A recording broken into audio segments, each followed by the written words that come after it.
Hey YouTube, Rico Knows here. Going to talk to you guys about the 2024 NFL Draft. I've been doing a breakdown of every single team. I'm doing them in alphabetical order by city. So some of the early ones are already done. If you want to know who they are or you want to see other teams' assessments, just click on the playlist and then it'll show you all the other teams. Okay, so if you go to videos on my YouTube, you'll be able to see them. But we're on the Buffalo Bills right now. I'm going to break them down here. You guys see it. The Buffalo Bills drafted 10 guys. And in my assessment, I don't give grades. I'm not like everybody else, all these guys. Grades is not how I get down. I just tell you whether or not this player is going to make the team. Was it the right decision at the right time? How's it going to work out? Now, in full transparency, I do this for about 250 different players and 250 different decisions being made by 32 different personalities, i.e. the GMs of each team. I do miss from time to time. I don't bat 1,000. No one bats 100 in sports takes. I'm okay with missing. I can afford to miss. I miss on about 25 prospects every year, meaning I'm about 90% right every single year. I'm better than Mel Kiper. I'm better than Todd McShay, and the fans know it. So let's just talk about it, man. For the Bills, they trade out of the first round. They trade back, and they get the first pick in the second round, and it's Keon Coleman. I don't think too highly of this draft pick. I think wide receivers of Keon Coleman's caliber were being drafted throughout the 4th and 5th round. I really believe that. If I look at last year's draft, it was very, very deep in the wide receivers. I can remember Tank Dell going in the 3rd round, Josh Downs going in the 3rd round, obviously Puka Nacua in the 5th, Dontavius Wicks in the 5th. Things like that tell me we don't need to take a wide receiver right away. We can still get some quality wide receivers as the draft goes on, and they'll be ready for starter reps. They'll be ready to get onto the field. When you look at the 4th round of this draft, we're talking about Javon Baker, right? We're talking about, and if I can pull it up, I didn't memorize the whole draft, but I'll pull it up for you guys. If we go look at wide receivers, let's go by positions, and we go look at wide receivers. Your 9th wide receiver taken off the board, what is this? I just clicked on wide receivers. Your 9th wide receiver taken off the board was Keon Coleman. But look at the receivers after him. If I go down just a few rounds, we're talking about Troy Franklin, Devontae Walker. These are very quality receivers. I even like Jamari Thrash and Bub Means. Malik Washington, one of the nation's leading receivers. And the reason I bring this up is last year, one of the receivers taken was Jaden Reed. He was taken 50th overall. So about 20 spots behind where, these Bills just took Keon Coleman. And when Keon Coleman was on the same team as Jaden Reed at Michigan State, one guy was great and the other was just Keon Coleman, okay? I'm telling you, he's not better than some of the guys taken in the 3rd round last year, and he's the first pick in the 2nd. You can either trade back or address a different position need, but it doesn't feel like a 2-contract kind of guy for me. Keon Coleman was slow in his 40. That's fine. I don't care about your 40. Some people get all mad about it. Oh my God, Rico, is the 40 matter? It doesn't matter. Oh, your game speed matters. Everybody talks about his speed in drills. But I'm going to tell you about some other things. I think he struggles with separation at the top of his routes. I think he struggles with winning every jump ball. I think the consistency is in his route struggles. Now, you can say what you want. Oh, Rico, they can coach that up. All this. Guys, you're the first pick in the 2nd round. You're the best player that didn't deserve a 5th-year option. And you're the franchise wide receiver. You're the guy we need to lean upon. We just lost our 2 leading receivers. Shout out to Buffalo Bills. I say we. I'm not a Bills fan by any means. I'm not a fan of any team.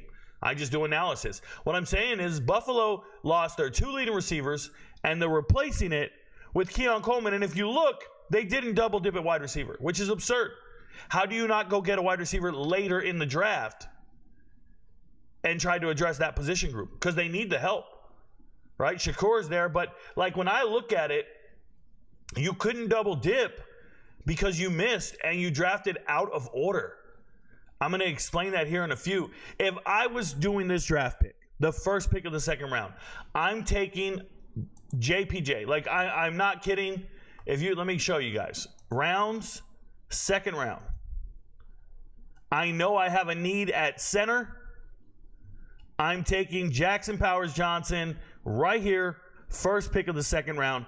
The 2nd best center in the draft, if not the 1st best, depending on how you look at it. That's why the Raiders get such a great grade from all the websites and everything. The Raiders did it right, man. They went out and got the 2 best players available. And the reason I say you take a center is because we're going to talk about their needs. They obviously needed a center, and they got one in the 5th round. And when we talk about it, I'm going to be like, well, they got VPG. They got a guy that's known goods in the college world, but the NFL didn't want him.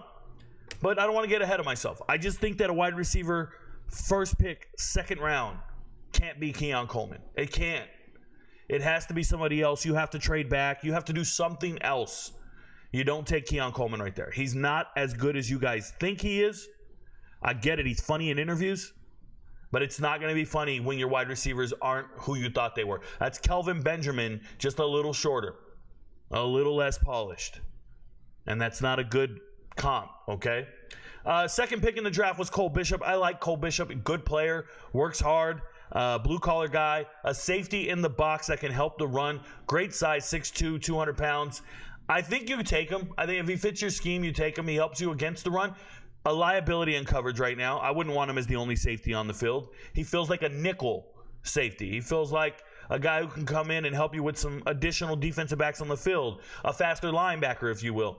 But I don't necessarily get excited about his pass coverage. I'll tell you, when I watch film on every player, every draft prospect. And when I went back and watched all of Cole Bishop's tape, I saw a guy that's great behind the line of scrimmage. When is that relevant in the NFL? Like, when is that relevant in the NFL that your safety is great at tackles for loss and sacks? I would love to know. So I love Cole Bishop for what he is and what he was. But for me, if you saw my pre-draft rankings, I had Cole Bishop, I believe, 5th or 6th at safety. I'll pull it up here now so you guys can see it. Cole Bishop was my 5th safety. And you take him in the 2nd round ahead of a lot of other guys. It doesn't really make sense to me.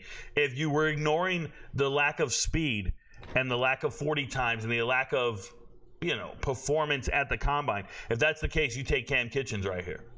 Cam Kitchens, best safety in the draft. If we don't want to talk about metrics, if we're not worried about how they did in their underwear, if we just want to look at tape, there's a more dynamic player you could have taken. But you took Cole Bishop. I get it. There was an emphasis on character, team captains, things of that nature. You can see it. Speaking of character and team captains, Dwayne Carter, a 3-year starter at Duke on the defensive line, 6'2", 300 pounds. This is a 2-contract guy. This is a guy that will be there for an extended number of years. I really like Dwayne Carter. I like Duke's defense, period. And he was the anchor on that thing. This is a leader. This is a guy you need. You have 2 guys that you just signed at defensive tackle in the rotation that are over 30 years old. And for me, Dwayne Carter's the type of guy you don't have to take off the field. I watched him do so many reps. I watched so many guys rotating in. That man's not rotating in. He's just there. He's a stalwart. He's the guy they put on the defense, and they don't have to take him out. I think he's very reliable. He will work his way into a starting lineup. And him and Ed Oliver, that's mean, man. That's a great draft pick. Dare I say the best draft pick on this whole thing? I see a lot of guys on here that were experimental. I see a lot of guys on here that were just freak athletes. You're hoping they make your team. And maybe you have that luxury. But Dwayne Carter's a bona fide. Pencil him in. Going to be there for a while. And the next round is Ray Davis. I think it's a reach. I think it's a terrible draft pick. I'm going to explain something to you guys. Yes, Ray Davis has 1,000 yards rushing on 3 different teams, and he did it in the SEC with Vanderbilt, and he did it with Kentucky, and he looks great, and he has 100 receptions or almost 100 receptions in his college career, so he can catch out of the backfield. He can do all those great things. But what I want to tell you is no other team was valuing Ray Davis the way the Bills were. Ray Davis was going to drop in this draft for a couple of reasons. Number one, he's older than most people. He's got a lot of wear and tear on his tires. Okay, so a lot of teams don't value running backs that have these negative traits. So you can drop in the draft. Get him later. Getting him in the 4th round is a little absurd to me. I really feel that way. If you don't remember, running backs, they were on the board for a while. So when you go look at positions and running backs, I'm going to tell you Jahar Jordan comes to mind, and there's a reason for it. But I'll wait till I pull it up here. Yeah, Audric Estime was there, right? Isaac Correndo, a superstar athlete, was there. That guy tests out of his mind. Braylon Allen is young, dumb, and full of cum, right? Braylon Allen is a beast of a man, and he graduated high school at 17. Now, I am under the the theory that running backs don't get a second contract. I'll never give a running back a second. Not me. I don't care who it is. Don't care. I think it wrecks your salary cap. I think it hinders you from finding better players in other position groups. And I think it ties you down and straps down too much cash to somebody. You can be a 2-time NFL leading rusher, and I don't want to be the team that pays you that second contract. Give it to somebody else. If you think he's a really good running back, take him in the first round so you get that fifth-year option. Once again, I am not excited for that. I don't believe in that. Not when you're getting quality running backs in the 6th round. Listen to what I'm saying. The gap in ability between Ray Davis and Kamani Vidal, Jace McClellan, Jahar Jordan, Dylan Lobby is not 200 players. It is in the draft, but it's not if we went and had tryouts right now. Ray Davis is not him. All these draft picks are kind of like Fs, if you will. Jalen Wright was a great pick in the 4th round. That dude's explosive, amazing. If we had tryouts, Jalen Wright's beating you out. But Ray Davis, no one was going to fight you for him. You could have let him drop in the draft. And in the 4th round, you probably could have found more help at offensive tackle. Or more importantly, you could have taken a wide receiver in the 4th round that helped your wide receiver room, knowing you need more wide receivers, knowing you need a Keon Coleman type of guy. So for me, I don't take Keon Coleman first pick in the 2nd round. I address my wide receiver pick right now in the 4th round with the 28th pick. And if you did that in the 4th round, 28th pick, you would have been in that pocket where you could have gotten guys like Devontae Walker, Troy Franklin, Javon Baker, okay? Jamari Thrash, Bub Means, Jackson, Washington. You could have been in this pocket here. But instead, you're grabbing an old running back who isn't quite better than a lot of the other guys.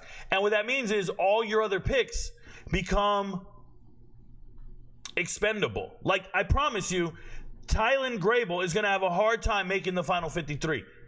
So is Daquan Hardy. So is Travis Clayton. Like, these guys, it's just crazy to me that you threw away your whole draft by drafting the wrong guys. You could have drafted other running backs late here that would have made the roster.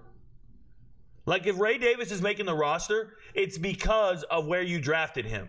It's because of the financial investment you have in him. It's not because of his skill set. You could have found better running backs in the 6th round with equivalent skill set. But you drafted out of order. So then we get to the 5th round, where you have Cedric Van Pran. Let me say something to you guys about this. VPG is a 3-year starter at Georgia and a very good center. I love everything he does. He plays smart. He's been on national championship teams. But because he's T-Rex, because he has some of the shortest arms of anybody in the draft, they said that guy can't play football. I don't agree. I think the Bills might have gotten a steal here. But remember, you're drafting a young man who you have to pencil in as a starter at either center or guard, depending on how you guys want to move the personnel around on the team. What I'm saying is you could have got a starting center at the very first pick of the 2nd round. And here, you could have been taking a wide receiver, a running back, an experimental person. But now you're trying to find a starter. Somebody that you're going to have to put in the rotation in the 5th round, and I just don't see it. I don't see it, and I don't like it. Now, I hope they hit right, and I hope they did it right, but NFL scouts, NFL teams, they all pass on this young man. I don't agree with it. This is the part of the NFL game that I hate, is you'll see a very successful college player, and they immediately label that player as not somebody who translates, as a tweener, as somebody who can't play at the next level. And I just don't understand how people get labeled like that when they're so productive against their peers. Then they get to a different echelon. You put a different decal on their helmet, give them a different colored jersey, and then all of a sudden they're not better than their peers. It's weird, right? I don't like it. Speaking of don't like it, the next pick in the draft, Olafosio. This is a former walk-on linebacker at Washington. You know why he was a walk-on? Because he's limited athletically. He's got the dexterity of a rhino. I'm serious. He can run and go, but he can't turn corners, bro. You would demolish this dude in Duck, Duck, Goose. If you were running around that circle, he would never catch you. Straight line speed, beast. Watch the highlights in the national championship game. They see him drop into coverage, and he breaks up a pass. And when you see highlights like that, people immediately assume, like, oh, that guy's a super athlete. No, that one play might have led people to want to draft him. But there are 10 other plays where I look at him and go, oh, his change of direction is limited. That dude's a liability. Now, are you trying to draft starters in the 5th round? I don't think so. Not at this rate. Not with that pick. That's a special teamer at best. I'd love to see him covering punts and kickoffs. That's what he is. He's running straight. Can't move left or right. Just running straight. He's that guy you're going to see him on TV every day. The dude who gets down there first and misses. But he changes the direction of the return man. But he's going to be the first one down there and then miss because he can't break down and make a tackle. I think that's a very terrible pick. I'm not intrigued by it at all. I thought it was a throwaway. And then 8 picks later, you go and get a very intriguing pick for me. Javon Solomon led the country in sacks last year. Shout out to Jalen Green from JMU. He was leading the country in sacks. Had a season-ending injury, 15.5 sacks. Boom. In comes in Javon Solomon. Has 16 sacks last year. He is the all-time leading sacker at Troy. This is a stud of a pass rusher. I like to say he's got moves like Jagger. He could just do it, bro. He's like me on the dance floor. I go out there, bro. I don't run out of time. I don't run out of space. I don't run out of moves. I'm going to kill it. I'm going to cut it up and make everybody wonder, where the hell did that guy come from? Right? They call me the Mexican Usher. They call me the Mexican Chris Brown without domestic violence. Right? So, for me, when I see Solomon on tape, that's a bad little dude. That's a bad little dude. But he's 6'1". 6'1", 240, and as an edge rusher in the NFL, 6'1", 240 is not good. Have you guys ever been to a concert? If you've ever been to a concert, I like to go to concerts where there's seats, where people can sit down and watch the concert. I don't care who it is. I want a chair. I want to sit down in a chair. I don't want to be in the mosh pit. I don't want to be on the stage with a bunch of people pressed up against me. We're all screaming. No, I don't praise you like that. I need to pay for a seat. I remember going to an Elton John concert and an Eagles concert. Shit was great. Just sitting in my seat, chilling. I even went to a Daddy Yankee concert with my kids. I got them seats in the front. Ain't nobody in front of us. Front row. I think I paid like $500 a seat, bro. Let these kids do their thing. You will not be all up in my space because I can't see if you're bigger than me.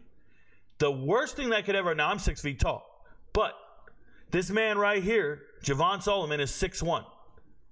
The worst thing you can do as a pass rusher is be 6'1", and the guy in front of you is 6'7".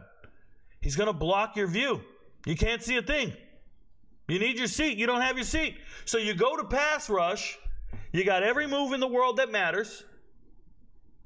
You get in, you get out, you try to get rid of them, but you can't see the play developing behind him. Because you're so small, you can't see the play developing behind him. That's a problem in the NFL. It's not a problem in college.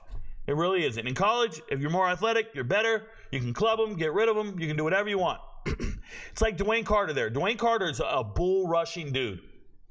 He just wants to reset the line of scrimmage, collapse the pocket, and he bull rushes at his defense tackle. That is not what Javon Solomon does. Javon Solomon goes up there and does some crazy dance moves, bro. He does a couple moves. He makes you confused. He shakes you, bakes you. I'm telling you, he's nice with it. But he can't see where the play's going.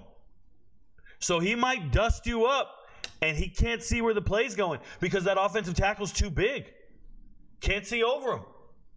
Now, biggest hands in the draft, Javon Solomon. Longest arms, pound for pound, Javon Solomon. I'm not even kidding. He's in the 0 percentile of height. What's that score, that RAS score? All you guys talk about, the RAS score? Look at his metrics in height at the draft. It's crazy. He's like the smallest edge rusher there ever was. And out of nowhere, homie's got the 60, 70 percentile arms. 6'1".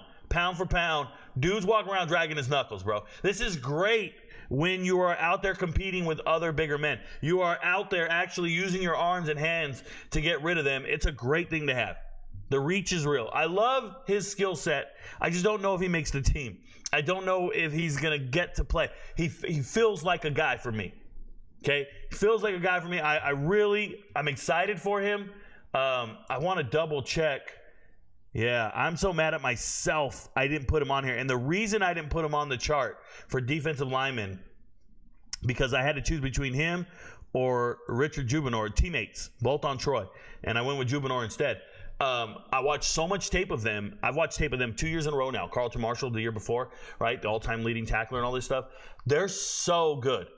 They're good football players. You just have to find your niche in the NFL and hope they believe in him. So long shot to make the team, long shot to be successful in the NFL, but he's a great pass rusher. I'm really pulling for him. That's my guy.